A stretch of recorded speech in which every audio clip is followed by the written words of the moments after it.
Yung ginagawa nilang ngayon na diversionary tactic, paglalabasin nila ng mga kung ano nung mga balita like yung naaresto daw itong si Attorney Harry Roque, yung mga ganon. At yung kung ano-anong mga balita na gusto nilang maging patukba para makalimutan natin yung issue sa flood control, yung issue sa pagiging drug addict nitong si Marcos Jr. At even the media, no, alam na nila ngayon yung nangyayari. Hindi na sila bulag eh. Gising na sila, coming to their senses. I don't know what, but mismo sila na nagsasalita. Like for example, sila Corina Sanchez, 'di ba? Pagkatapos nung set nila doon sa Billionaire News Channel, pagkatapos nung set nila, nagko-comment sila talaga, yung subjective yung comment, hindi yung objective, kasi pag magbabalita sila objective, 'di ba? Kung ano yung balita, yun lang. Pero meron na silang mga side comments. Kagaya nito. Tayo, but it seems it's a whole government, sindikato, ang buong gobyerno, ahensya, pati ang legislature.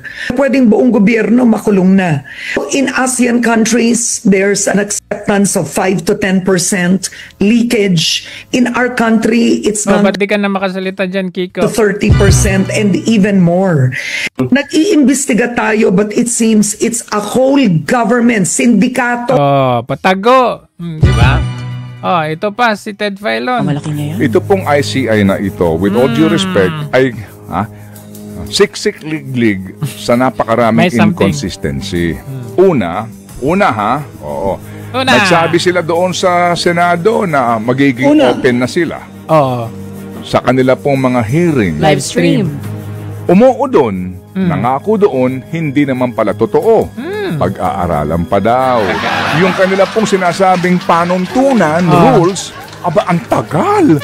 Ano yan? IRR ng Republic of Justice? Tsaka kung matatandaan natin, ang sabi pa, nung una, tatanungin daw yung witness kung okay sa kanya na i-live stream. Di ba may mga ganun pa silang pahayag? Kailangan pa ng guidelines. Ganon. Sabi nga ni Ombudsman Boying, yun daw pong kanilang preliminary investigation, ila-live stream nila eh. Ay, nyari. Pag nangako na siya sinabi ngayon. naman niya, yung mga susunod. Okay, so abangan natin to, di ba? Kayo po dyan sa ICI, pag-aaralan pa yung rules. At ito pa ang pinakamalaki ditong kabalintunaan dito sa ICI. Again mga kapatid, ginagalang ko po, lalo na po, si former Secretary Babe Singson.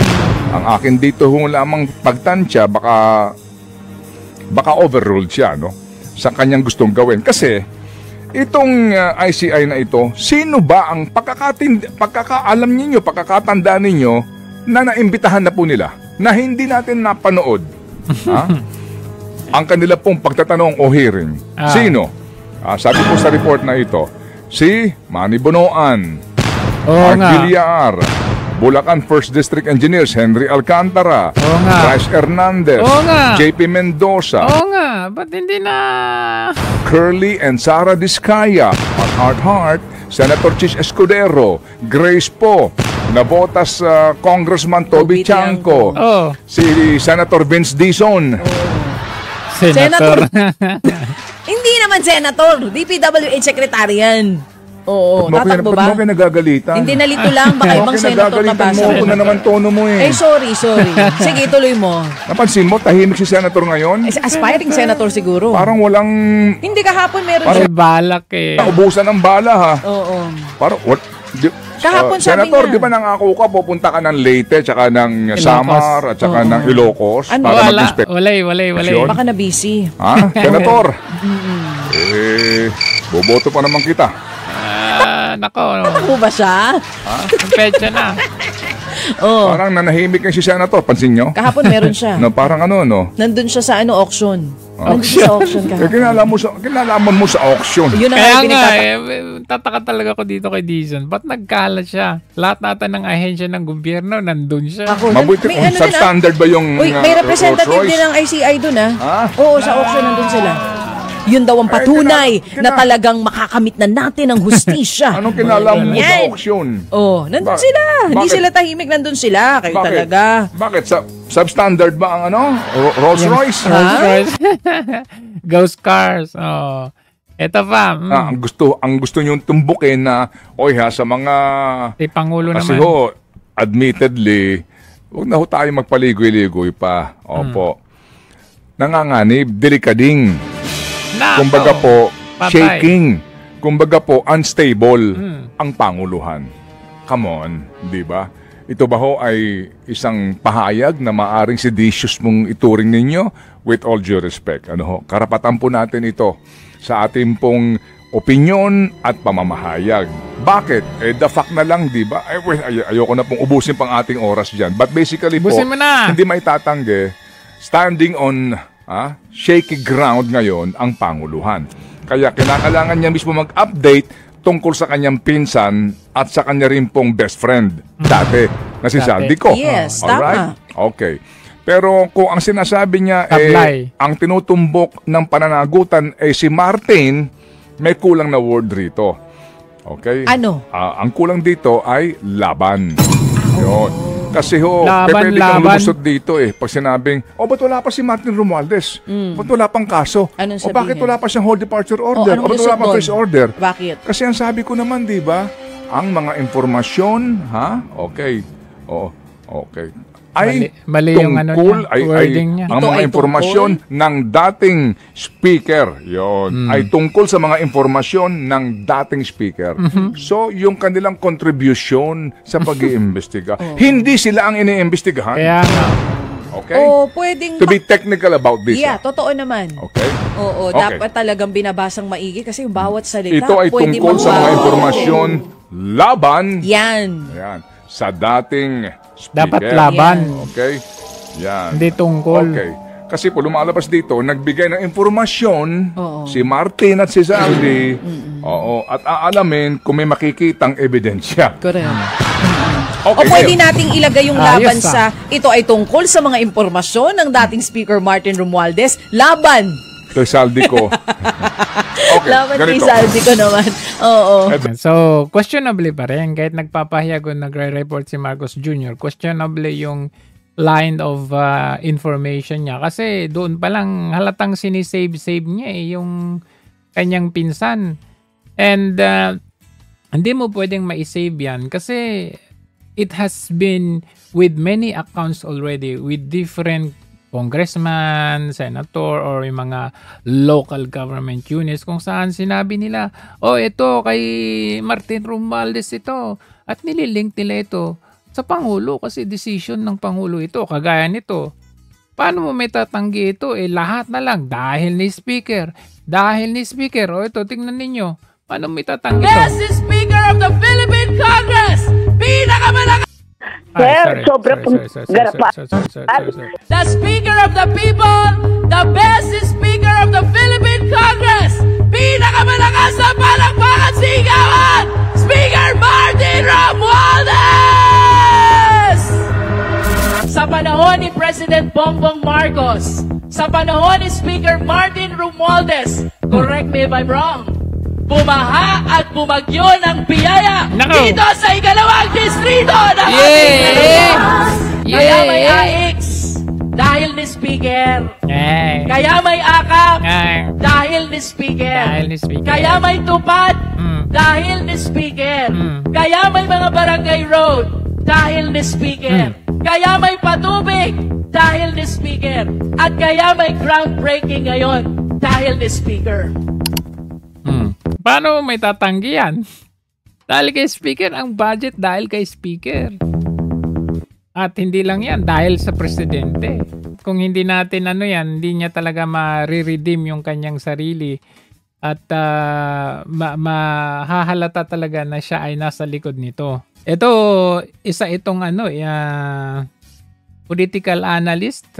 Hindi ko alam kung saan ito, pero tama naman ang kanyang sinabi. Talagang kailangan niyang mag-address ng sarili niya at hindi kailangan yung gumamit siya ng spokesperson ng ibang tao. Dapat harapin niya, maghahanda siya in times of this trouble. na siya rin naman ang may nag-create, dapat siya yung ang responsible na humarap doon sa kanyang sariling problema. Hindi yung magtatago siya doon sa palda ng mga taong nasa harap niya na magtatanggol sa kanya. Dapat yung... Ay, magandang umaga, Alvin, at magandang umaga sa lahat ng natin nakikinig may matapang na presidente. Sosyalin yung likod natin. Hotel ba yan?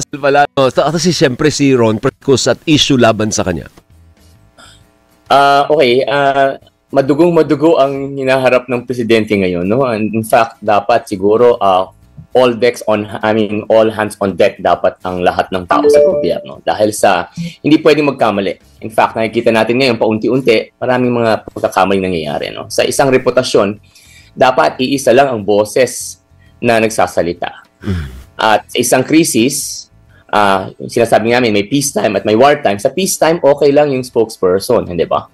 Pero sa isang krisis, to be able to manage the reputation, ultimately, the buck stops with the president. So, ang lagi naming ina-advise sa ganito ay kung ganito na kalala, siguro there should be one and strongest voice and that should be the president.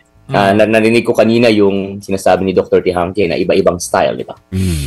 Yes, there's a different presidential personal style, pero at the end of the day, it's now the office of the president. It's now the entire Philippine governance that is at stake.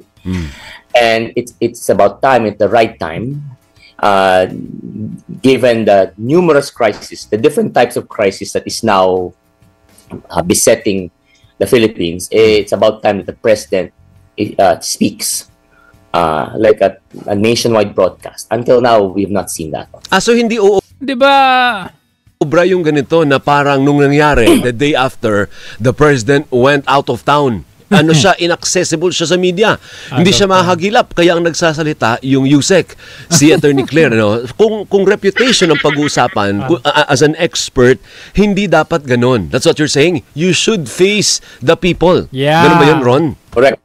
Dapat ganun po. Ang sabi nga sa isang malalang krisis, you don't delegate communication. It's up to you already to be able to calm because lahat impacted na eh. Meron tayong tinatawag na institutional crisis. Nagkakagulo. May issue ng kredibilidad. May sinasabi, delikadesa, tapos hindi pala. People are now increasing their mistrust. Mahirap yun. Diba? At hindi lang ito, may political crisis, may mga nagsasabing kung ano-anong tungkol sa personal. At the end of the day, more than confidence crisis, it's already almost down to governance crisis. And pag ganito na kalala, one cannot delegate the communication through a spokesperson. On a peacetime, on a regular time, okay lang yun, di ba? But once and for all, it requires now a presidential address. Yun na nga eh. Di ba maalala ninyo nung tumatakbo ata siya noon or nung kapapanalo niya, ang sabi niya, hindi ako kukuha ng spokesperson. Hindi raw siya mag-spokesperson kasi siya na raw ang sasagot. Pero nakita natin, given the reputation that he has, never naman talaga yung humarap eh. Lalo na pag may mga issue yan, mga crisis issue yan, hindi talaga yan naharap. In fact, paghaharap yan, parang controlled pa rin. Kumbaga, magbabasa siya, magre-report kunwari, tapos mag-allow lang siya ng mga 2 to 3 questions from the media. It's very contrasting to the current Vice President kung saan siya pa yung nabibitin pag sinabi ng kanyang staff na tapos na, tama na. Gusto pa niya talaga. Kumbaga, tatapusin niya lahat. 1 oras, halos 2 oras na punong-puno ng loaded questions yan. Pero ito is always controlled. Okay lang sana kung in an ordinary situation, on a natural days na okay lang. Pero ito may crisis tayo eh. Economically, affected tayo. Politically also affected. And even your family affected. Pero you cannot address yourself na in a way na, alam mo yun, parang you will gain trust. Yun yung mahirap dito sa leader na ito. Kasi kung ano yung sasabihin nitong si Yusek Castro na ito, it might be talaga na galing sa kanyang sarili. Parang vlogger type ang style ng ilalabas niya eh. Which is, kaya nga nakita niyo it has always create confusions na eto daw, nag-resign daw si Bersamin, tapos biglang nagsalita si Bersamin, hindi naman siya nagsalita. So, nung binalikan siya, hindi siya makasagot dun sa media. Anong sabi niya? Hindi na natin kailangan sagutin. O, anong sabi ni Katrina Domingo? Kailangan kasi taxpayer po kami. Gustong malaman ng taong bayan, hindi napahiya ka, di ba? That's what you get. And, you know, itong current government talaga, nakakapanghinayang kasi yung laban na drug war or yung corruption fight during PRRD ay talagang natigil na dito sa administrasyong ito. At isa sa epekto nito ay wala nang takot yung mga tao. During PRRD's time, yung mga kapulisan, nakita nyo kung paano pagalitan ng PNP chief o ng tao ni Tatay Digong. Like for example, nagalit si then PNP Chief Bato doon sa pulis na hindi man lang mag-stand straight. Doon pa lang sa pagtayo pa lang ng matikas so hindi, iko-correct ka na kaagad. So magkakaroon sila ng hindi naman takot but a respect to the government, to your leader, to your chief na ito yung dapat natin gawin. So may takot sila na gumawa ng kung ano nung kabalasubasan. Ngayon nagsipagbalikan. Biruin ninyo itong balita na ito, hindi lang sa Pilipinas, kundi internationally reported ito sa South China Morning Post. Dito yan nakabase sa Hong Kong. And then, ang makikita ninyo na headings, Philippine Anti-Drug Unit disbanded after 10 accused officers of rape and robbery. And then, ito napanood natin yung balita mismo sa Pilipinas. Abay, talagang lunos-lunos yung sinapit nung babae, nung 18 years old 18 years old yung babae, tapos ang ginawa nila ginahasan nila at wala naman palang lehitimo na operation, pero ang giit nila may lehitimong operation. At alam nyo kung ilan sila? Ang daming police, I think more than 10.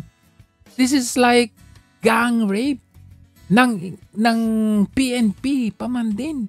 Buti sana kung gang rape ng mga adik, hindi. Sa pwesto ang 14 na mga tauhan ng PNP Drug Enforcement Group dyan sa Calabarzon na inireklamo ng panggagahas at pagnanakaw na rin sa isang mag-aaral na nasa Siyam na Baitang sa Bacoor, Cavite. Inalis na rin sa pwesto ang kanilang commander dahil sa command responsibility. Mar Gabriel sa balita. Alas 2 ng madaling araw noong linggo, nang arestuhin ng mga tauhan ng Bacoor Police ang 8 tauhan ng PNP Drug Enforcement Group Special Operations Unit 4A sa loob ng kanilang opisina sa Camp Vicente Lim sa Laguna. Yan ay matapos silang ireklamo ng rape at pagnanakaw ng 18 anyos na grade 9 student. 14 na pulis. Na girlfriend umano ng target sa ikinasang operation sa Bacoor, Cavite. Patuloy namang tinutugis ang 6 pa nilang kasamahan. I relieved the commander. I relieved the 14 personnel. They are all now under the admin holding office of PNP DEG. Hindi bakit relieve? Tanggal yan totally. Kasi may tendency makabalik pa yan sa pwesto, may mag-reinstate dyan Mga ganyang gawain, karumal-dumal yan Baka nga hindi ito yung first time na ginawa nila to. Kasi alam mo yun, yung kung talagang gawain na nila to, yung walang kabog-abog na ginawa nila ito on that particular day. So ibig sabihin, they have been doing this in the past. Kunwari magre-raid sila, tapos pag natipuhan nila, yung may natipuhan sila doon, ano yun, pag palit-palitan nila? Gang rape ang dating nito, police. Men in uniform, doblado ang kanilang sahod. Tapos, ganyan ang ibabalik nila. Baka nga sila talaga yung na ngayon sila yung hoarder ngayon ng mga droga. Iba na. The initiation of the admin case is also rolling and inasikaso na po ng legal natin yan in coordination with the DIDM. And of course, admin case lang, criminal case. Zero tolerance policy po tayo. Yun po yung ating paninindigan. Kaya justice will be served sa complainant. Agad na dinisarmahan ng mga pulis na nakuhanan pa ng 3 sachet ng hinihinalang shabu. Ang Addict din pala sila. Humuli is proper A. So, kung sakali mag-positive yung result nun, that would be another case to be answered by the respondent police officers. Ayon sa PIDEG, lihitimo naman daw ang operasyon ng kanilang mga tauhan kung saan sinasabing nakatakbo ang target. Pero wala raw report ukol sa girlfriend nito. Anong lihitimo? Doon sa press con ng Napocor, hindi naman daw. Supposed to be subject of the bypass had a previous case way back in 2022 na illegal drugs din po. And as I've said, meron po siyang TIP. He is considered an SBI, I should say, high value individual. Ayon sa complainant, bukod sa pangahalay, tinangay pa raw ng mga pulis ang kanilang mga cellphone at 2 gintong singsing. Kinuha rin daw ng mga pulis ang motorsiklo, sapatos, grabe. At iba pang gamit ng sapatos ng kanyang boyfriend. Mariin naman itong itinanggi ng mga pulis na bahagi daw ng harassment sa kanila. Ito ay kanilang depensa na maaari nilang gamitin sa korte. Sinasabi po natin dito, hinding-hindi ito tolerate ng Philippine National Police sa pamumuno ng ating acting chief PNP ang lahat ng pagkakamali ng ating mga tauhan. Bukod sa kasong kriminal na isinampa ng Calabarzon Police, inihahanda na rin ng PIDEG ang mga kasong administratibo laban sa kanilang mga tauhan. Nagsasagawa na rin ng hiwalay na investigasyon ang National Police Commission sa insidente. Patuloy namang tinutunton ang lokasyon ng 6 na pulis. Grabe, ang dami nila, no? Kaya sa ganyang pangyayari sa bansang Pilipinas ngayon, kailangan na talaga natin ng bagong pinuno dito kasi wala na talaga, kaliwat kanan. Nakita ninyo yung video naman na nagva-viral ngayon, yung binahanan naman. I mean, this is kumbaga dati ang norm dati bumabaha din naman, pero hindi yung kagaya ngayon, yung maririnig mo doon sa mga residente, sinasabi nila first time na ganito. Really, ngayon lang nila naranasan kung yung mga lugar na dati hindi binabaha, bigla ngayon binaha, lampas tao pa. So everything from flood control, road to market farm, economically, tourism natin, crime natin, talagang hindi na kaya kailangan talaga natin ng bagong pinuno. At yung bagong pinuno na yan ay walang iba kundi ito. Kung dati no comment, ngayon diretsang sinabi ni VP Sara Duterte na handa siyang pumalit kay Pangulong Bongbong Marcos kung kakailanganin. Live mula sa Davao City, nangunguna sa balita si News 5 Mindanao correspondent Bril Montalvo. Bril, ang pagkakaiba ng mga payag ni VP Sara nung linggo at ngayong araw? Sara, kung handa siyang maging pangulo, ang sabi niya ayaw niya sumagot dahil baka magkagulo. Pero kanina muling natanong si VP Sara sa isang event dito sa Davao City, and this time ang sabi niya alam niya ang kanyang mandato bilang vice-presidente. Alam din daw niya na siya ang nasa first line of succession at handa siyang gampanan ito. Pakinggan natin ang pahayag ni VP Sara. Pinresenta ko sa inyo, tumakbo ako bilang Vice President, pinresenta ko sa inyo yon ang sarili ko at alam ko na first in line ako sa succession. Wala nang tanong doon kung ano ang gagawin ko. Yun ang mandate sa akin ng Constitution. At alam ko yun nung ako ay tumakbo. At binoto ninyo ako as Vice President knowing that I am the first in line. Pag ito naging presidente, babalik na sa akin at siguro sa karamihan sa atin yung kaisipan na, alam mo yun, back to pagiging proud na magiging Pilipino ulit. Yung pag tinanong ka ng mga banyaga, taga saan ka, hindi ko na sasabihin taga Thailand ako or taga Amerika ako.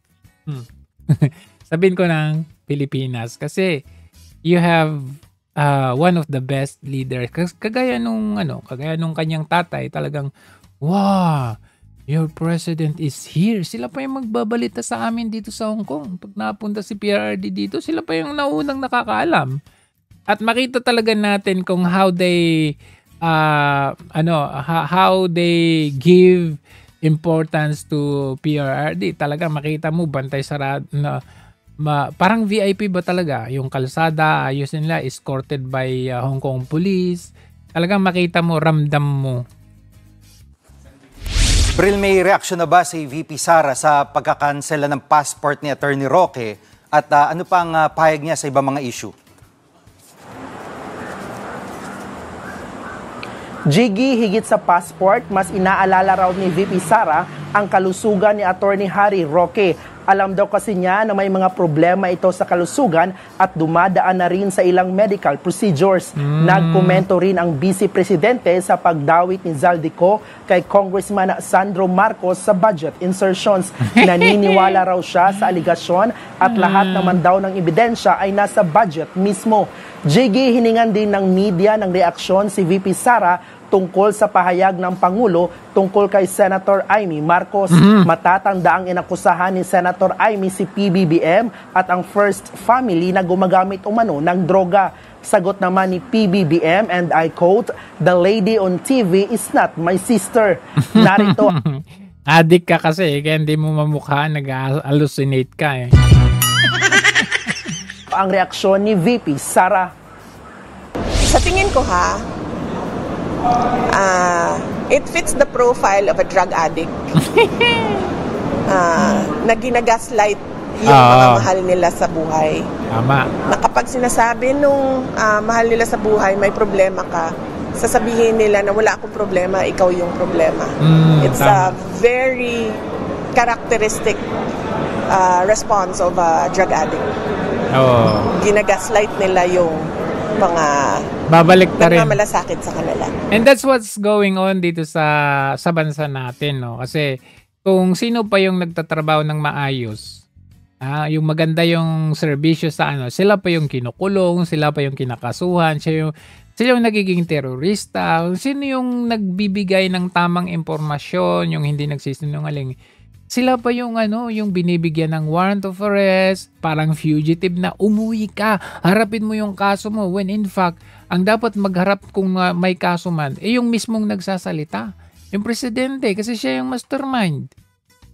Kumbaga, na ngayon, binabaliktad. Like, for example, nakita ninyo, yung sinasabi ni VP na yan, isang example natin dyan, nung sinabi ni Tatay Digong na may presidente tayong bangag. Sabi niya, anong sabi ni Marcos Jr.? Baka yung fentanyl. Yan tama yung sabi ni VP dito. Yan muna ang latest mula rito sa Davao City. Balik sa'yo, Jig. Okay, so merong I think napanood naman na ninyo ito, longer version ng press con ni VP kanina. On the demand to take a drug test, for a government official, for all government officials, especially the president. Nakatali yun sa kanyang oath. When he took the oath as president, he said there that I consecrate myself to the service of the nation. So, ibig sabihin nun, ibinibigay niya yung buhay niya sa bayan. So, ibig sabihin nun, ang nagmamayari ng buhay niya ngayon ay ang taong bayan. So, kapag sinabi ng taong bayan na gusto namin mag-drug test ka, hindi ka pwedeng hindi. As president, as vice president, hindi ka pwedeng hindi. Kasi that is a question on your competency to lead, and to erase all doubts on your competency and your decision-making skills is just to do the drug test. Kasi wala namang rason kung bakit ka hindi. Tama. Sasabihin mo pride, hindi ako, ayoko mag-give in sa inyong mga paninira sa akin. That's a very flimsy excuse for saying na hindi ako mag-drug test. Para matapos na, gawin mo yung drug test. At hindi yung klase ng drug test na ikaw yung magsasabi kung paano ko yung gagawin. Controlled. This is a drug test na invested ang public So it has to be the public who decides on how to do that drug test. As an example, noong sinasabi ng mga members of the House of Representatives na uang ako, karet ako, nung sinabi nila na kailangan ko mag-neuropsychiatric exam, ano ba sinabi ko? Sabi ko, oo, gagawin ko yan. Tapos nung sinabi ko, oo, gagawin ko yan, wala na silang sagot, diba? Tumahimik na sila. So I was waiting for them to set up the House of Representatives for me to take that neuropsychiatric exam para masagot na. Hindi pwede humindi ang President and Vice President sa drug test. Hindi, parang ang sinabi mo nun, gagawin ko yan, pero the drug test, hair follicle drug test din itong si Presidente, parang ganon. So that means hindi sila kumagat doon sa challenge na yon or hindi kumagat yung Presidente. So sa ngayon, sa isang hamunan kasi, kung ang isang party ay hindi kumagat, ibig sabihin, you're more likely suspected of being guilty of what has been accused to you. Pero kapag yung other party talagang kumagat with confidence, alam na natin kung sino ang dyan, guilty. And huwag siya mag-alala. Huwag siya matakot. Sasamahan ko siya. I'm sure sasamahan siya ni Senator Amy. Magpapadrag test din yun. Ako, kahit na konti na lang yung naiwan sa buhok ko, sige, magpapadrag test din ako. Huwag siyang matakot. Kasi para sa bayan naman yun eh. Hindi naman yun para sa yung sarili namin. And which is yung hindi maganda dito sa Presidente na yan. Hindi siya kasi pag merong issue or kung merong commotion or merong dapat i-address ang taong ito, siya yung unang tumatakbo, siya yung unang nagtatago, siya yung unang tahimik. Kumbaga hindi siya confrontational talaga, which tayo kasi nasanay tayo nung dumating ang isang Duterte, that brand of politics na talagang may conviction yan may political will to do even the most impossible things na hindi nangyari in the past administrations. Linisin ang Boracay, linisin ang Manila Bay, durugin yung mga durugista, yung mga ganun, the most impossible, medyo pulbuhin, parang paralyzing ang yung rebelde. Yun yung nasanay tayo doon Pero ito, 3 years na po tayong nananawagan na magpa-drug test hanggang ngayon. Patago-tago pa rin. And ngayon parang gusto niya, hero na siya dahil ako nag-umpisa nito. Mahiya naman kayo. Ito, flood control issue, scam na ito. Parang, alam mo yun, parang binabaliktad niya. When in fact, hindi naman talaga ikaw nag-umpisa nito. It just happened na malapit na kayong mabuking, nag-iingay na, hindi yung mga tao, kundi mismo yung baha ang nag-iingay. Pinapakita sa atin na walang kwenta itong mga project na ninyo nito. Kasi most of them, non-existent talaga. So, ang nag-ingay para sa amin, ang tinulungan ng taong bayan, tumulong ay yung baha, yung calamity. Yung mismong natural nature ang nag-fact check sa'yo. So, doon ka na nagsalita dahil hindi mo na ma-contain. Nag-umpisa yan sa people, yung People's Initiative, merong BICAM na insertion at blanco, di ba? Medyo na lusot-lusutan nyo pa yun. Pero ito, humantong na sa hindi na ninyo ma-contain pa lahat ng mga gusot ninyo. Accumulated yan in the past 3 years, accumulated yan. Hindi na ninyo kayang maitago pa. And then here you are, kala mo hero ka na dahil ikaw daw ang nag-expose, when in fact, you have no choice at all. And that's what we don't like in this administration ngayon. Kasi talagang, kumbaga, bahala ka na sa buhay mo Kung ano mang yan, nabaha ka dyan, malunod ka dyan, mamatay ka sa baha dyan, bahala ka talaga sa buhay mo. Kasi, wala na nalimas na nila yung pera. Anong gagawin nila, di ba? Nagastos na nila. And then nag-utang sila, lolobo yung utang. Wala na talaga, wala silang choice.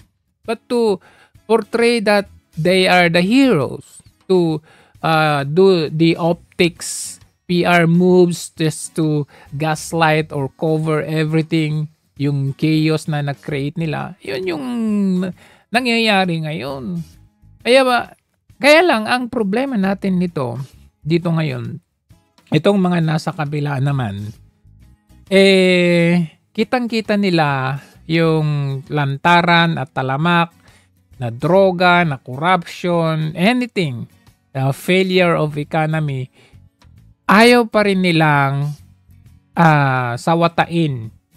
Ayaw pa rin, taliwas doon sa 125 million, nag-ingay sila, impeach na yan.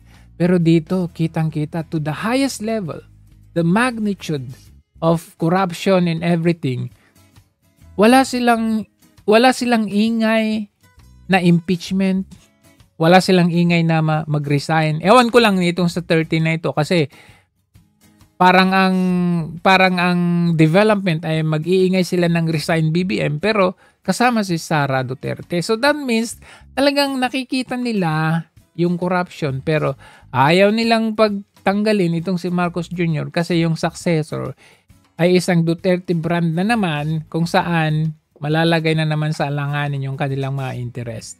Itong mga taong ito na tiba-tiba ngayon, sila yung mga nagutom noong mga panahon ni PRRD. Bakit kamo?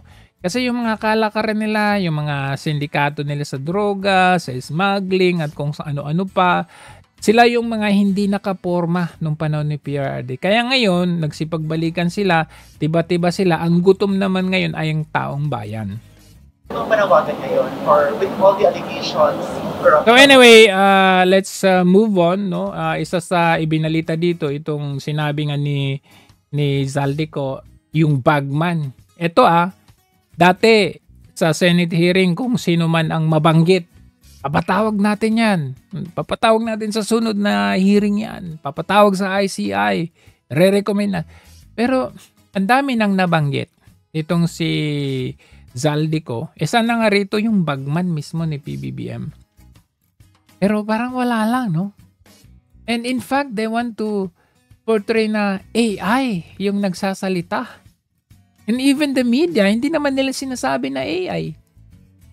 They know when it's AI or not. Tiniyak ng DOJ na hindi makakaapekto sa integridad ng investigasyon sa flood control scam ang aligasyong bagman ni Pangulong Bongbong Marcos, si Undersecretary Jojo Cadiz. Nagugat ang aligasyon sa video na nilabas si dating Congressman Zaldico. Ayon kay Ko, sinabihan daw siya ni Cadiz na nagalit ang Pangulo dahil sa mga nawawalang remittance. Si Cadiz ay isang Ilocano na matagal na manong may ugnayan sa pamilya Marcos. Wala pang reaksyon si Cadiz sa akusasyon ni Ko. Paglilinaw ng DOJ, walang ginagampan ng papel si Cadiz sa flood control investigation. Oh, di ba? Nilinaw kagad ng DOJ without even investigating. To the rescue sila kagad. Yan ang pinagkaiba. Kapag yan po ay nasa Duterte ally or yung alam mo yung gusto nilang ilaglag, immediately, nasa listahan ka na. Iimbestigahan ka na. Meron ka ng mga notice, sabihin at kung ano-ano pa. Pero ito, DOJ mismo ang nagprotekta. Hindi raw kabilang. Wow. Nananatili pa rin siyang undersecretary pero naka-leave mula November 22. Diba ang sarap? Undersecretary pa rin, labas siya sa issue, tapos naka-leave, nag-e-enjoy. Hanggang 28. We will maintain our resolute conviction and belief. That pag sila, we will maintain our resolute. We need to bring this to the end, diba? Na kailangan natin, tulad ng mandato ng presidente, diba? Where the evidence will... where the evidence will lead us. Pero nilinaw nyo kagad na hindi siya kasama without even investigation. Akala nyo, yung pinaggagawa ninyo ngayon, malilihis kayo dito sa sinabi ni Manang? Alam na ng buong pamilya ang problema sa kanya. Ano yun? Noon, dahil may tatay pa kami, hindi ko pa siya responsibilidad. Noong tumatanda, ay mas naging nakakabahala. Patid ko na na nagda-drug siya. Agoy! Alam mo, hindi lang, I mean, very important yung role mo na lumabas ka ngayon. Kasi, kinonfirm mo lang itong mga sinasabi nila. Oo, ganito. All they did was go to the disco. And they were always high on drugs. And I know them. They're the very same people supporting him today. Nako. But I don't condemn them. That's their life. They have all the money. They have all the resources. They don't... Dati yun. Kasi ngayon, presidente, hindi kailangan kundinahin natin kasi hindi pwede. The decision making ng isang drug addict ay hindi pwede. Ika nga, di ba, pag anong RA yun? RA 10598 ba yun? Hindi ako sure pero that's about the dangerous drug or drinking. Bawal ang mag-drive kapag ikaw ay under the influence of liquor and under the influence of drugs. Oh, di ba? Ganun. Bawal kasi dinadrive mo yung sasakyan tapos ikaw high na high ka sa droga. Oh, samantalang presidente, ang dinadrive niya buong bansa. Tapos high na high siya sa droga. So what would you expect? Ano yung magiging decision process niya? 'Di ba? Ibebenta niya yung Pilipinas. Yung ang simpleng addict, nakita niyo yung simpleng addict, pag walang pambili ng droga, anong gagawin niya? Pupunta sa mga bahay-bahay at magnanakaw yan para may maipambili ulit ng panghit-hit niya. Adi, ito, presidente, larger scale ito. Hindi lang magnakaw sa kapitbahay, kundi male-maleta pa ito, di ba? Sino pa yung nagsalita? Di ba si Tatay Digong? Sabi niya, may drug addict tayo na presidente. Nung ako'y mayor, pinakitaan ako ng evidence PDEA. Ng PDEA. Doon sa listahan, nandoon yung pangalan mo. Ayaw kong sabihin yan. Kasi magkaibigan tayo. Kung hindi magkaibigan, magkakilala. Ikaw di ba? Sino bang PDEA yan? Sinong PDEA yan? Parang ito ata yun PDEA leak si Pangulong Marcos Jr. Sa ginagawang investigasyon ng Senado, kinwestiyon ngayon ng Chief Executive ang kredibilidad ni dating PDEA Agent Jonathan Morales, partikular na ang dahilan ng pagkakasibak nito sa serbisyo. Binigyan din pa ng Eto, nag-whistleblow na sila daw yung supposedly na magre-raid doon sa bahay nila sa, ewan ba saan ba yun, sa Forbes ba yun, somewhere there. Magre-raid pero hindi natuloy kasi pinigilan sila ng kanilang head. Pinigilan. Ngayon palalabasin siyang sinungaling just like what they did to Guteza. Na pinangalanan ni Guteza, sila Martin, Zaldico. Pero anong ginawa nila? Pinalabas nilang sinungaling dahil doon sa notaryo. Sino po bang nagsasalita ba sa addict na yan? Ito rin Sige nga. Ayan. Bakit walang tunog to? Yan. Like you're into... Ganito yan. Kapag if you're doing it, paglasing ka na or like you're into it, super, lakas ng tama mo, sorry, I'm burping. Ang nangyayari, minsan may naiiwan na residue. Sa bibig? Oo, dito, sa nose, minsan may naiiwan dyan. Mga ganon. Sino nakita mong nang may naiwan na residue? Madalas, lahat naman sila. Based on my experience. Kasi niyaya ni Liza Marcos to na kasi yung ex nito kasesyon nila Marcos Jr. Si Jun na naiwan kay Marcos Jr. na nagba-viral. Nasa isang parang ceremony na alala. Yeah. Meron ditong puti na pulbo, tapos inabutan siya ng panyo ng kanyang PSG. Merong residue dito ha. Tapos inabutan siya ng panyo nung PSG niya, tapos ginanon niya sa public. Yung sinasabi mong residue, pwede mo bang i-explain? Parang ano siya? Parang siyang crystallized. Ano yung dating pag nasa skin siya na nakikita dito? Talcum powder. Basically, powder talaga. Okay. Oo, powder talaga siya. So, ganun yun. Even yung texture niya, ganun. So, dumidikit. Dumidikit pala kasi dumikit siya Hindi siya nahulog So, Akala nila makakalimutan natin yung issue niya sa droga by putting some issues para matabunan, mag-gaslight, or may smoke screen. Yung totoong issue dito, yung corruption na involved si Martin at saka siya, at yung pagdudroga niya na ibinunyag ng kanyang manang. Ito lang kasi yan eh. Nung sinabi ni Liza Marcos na parang pinaringgan niya about doon sa retokada nitong si Senator Amy, ako personally naniniwala ako. Bakit kanyo? Naniniwala ako sa in-expose ni Liza Marcos kahit parinig man yun na retokada itong si Senator Amy Marcos. Bakit kamo? If they're within the family, di ba? So ibig sabihin, anything and everything under and within the family, you know, it's a common knowledge within the family. Oo, syempre sinabi ni Bonget kaya sa kanyang asawa na ganito ang kanyang ate.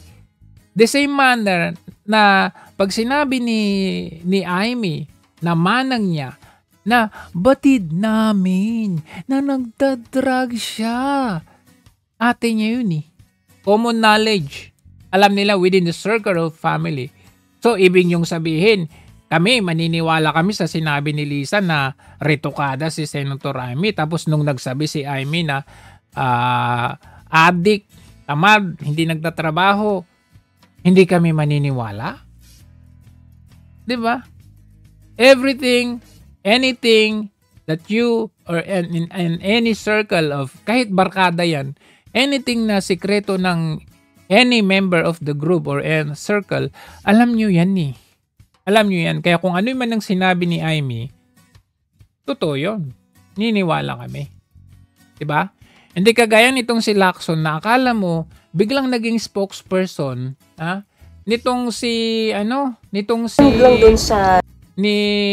ni Marcos Jr. naging spokesperson. Hindi ko nga mawari kung sino yung spokesperson dito. Si Claire Castro ba? Eto ba? Si Tito Soto ba? Ang dami na nilang spokesperson. Naaawa daw sila kay BBM kasi ganun daw ang sinabi ni Manang Amy niya. Pero kayo, naawa ba kayo sa taong bayan? Nakita ninyo nung panahon na sinabi ni Lacson na merong 67 na lawmakers na contractors. Hello? Anong petsa na? Mag-December na, magpapasko na. Nasaan na yung pinagsasabi mo? Wala, di ba? Tapos ngayon, nasasabi mo na naman, nag-chat sa'yo na ikaw ay niyaya niya para mag-military junta? Civil and military junta. You have any information about it po? Yeah, not only information kasi may mga may message na sort of not only information, may nag-message daw. Confirming na meron talagang such move but only on the part of some retired military and PNP officials. Wala namang kumontak na active. Were you invited to join po? Yes. Na mag-join at saka kailanganin ka pa, pakita mo nga in group chat. Just in case. Ako naman, hindi naman ako nagre-reply eh. Talagang as in dead ma. Kailan po ito nangyari, sir? Before the INC rally? Yeah, before the INC. Nag-escalate noong before the INC rally. Nag-escalate noong lumabas si Saldico. Tapos, hindi ko alam kung meron pa nung after ng speech ni... So, every time na magsasabi itong bukong na ito na may intel siya, may information siya nag-gather, wag na po tayong maniniwala. Alam nyo kung bakit? Kasi, mismo nga AFP, pinasinungalingan ng kanyang sinabi. Has no chip. A few days ago, ang sabi ni Senator Lacson, he was invited to be a part of the military junta daw. Are you aware of such junta? And how are you seeing this attempt to establish a junta?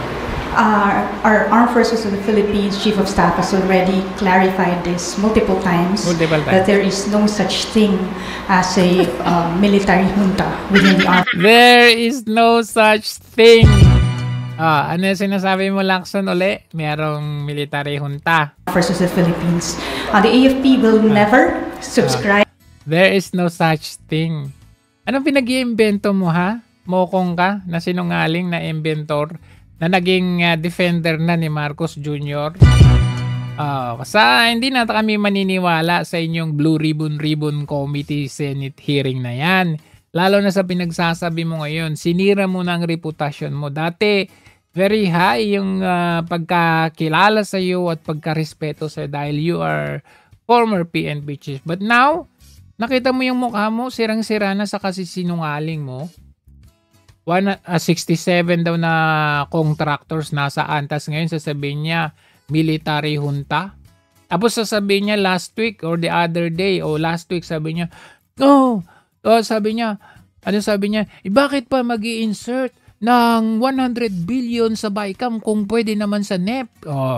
Tapos, a few moments later, sabi niya, oo, totoo, may 100 billion na siningit sa BICAM, pero hindi involved ang Pangulo. Ilang niya ka. Paano na kami maniniwala sa iyo ngayon? Sinungaling ka.